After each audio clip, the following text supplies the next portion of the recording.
এই হাড়কাঁপুনি ঠান্ডায় যখন লেপ কম্বল ছেড়ে বেরোনো দেয় তখন আমি আমার প্রিয় সঙ্গীকে নিয়ে বেরিয়ে পড়েছি লাঞ্চ ডেতে। কোথায়?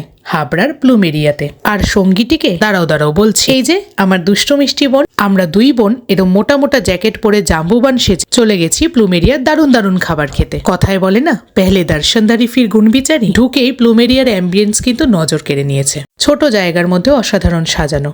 এমনিতেই যা ঠান্ডা, তাই দেরি না করে ঝটপট খাবার অর্ডার করে দিয়েছিলাম। ফার্স্টে স্টার্টারে নিয়েছিলাম বারবিকিউ চিকেন উইংস। এটা হানি গ্লেজড ছিল, মানে খেতে ছিল একটু মিষ্টি মিষ্টি। যদিও শীতকালে সবাই একটু স্পাইসি পছন্দ করে, একটু ঝাল হলে মন্দ হতো না, বাট এটার টেস্টটা ছিল একটু সুইট অ্যান্ড স্পাইসি। অনেস্টলি বলি, খুব সফট আর জুসি ছিল। চিকেনটাও ছিল খুব ফ্রেশ। বারবিকিউ সস আর সেসামে সিডের এই কোটিং এক আলাদা মাত্রা এনে দিয়েছে। আর ওদিকে আমার ফরেনার বোনকে দেখো, কাঁটা চামচ দিয়ে খাচ্ছে নাকি চিকেন উইংস।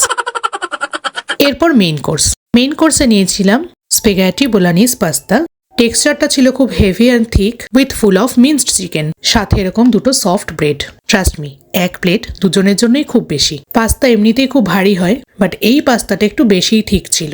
সস আর চিকেন কিমায় ইজিলি তোমাদের পেটটা ভরে যাবে। আর খেতে ছিল জাস্ট দারুণ। ওভারঅল সবটাই আমার খুব ভালো লেগেছে। তোমরা কারা প্লুমেরিয়ায় গিয়ে কি কি আইটেম ট্রাই করেছো আমাকে কিন্তু অবশ্যই কমেন্ট করে জানিও। দেখা হচ্ছে নেক্সট ব্লগে। টাটা।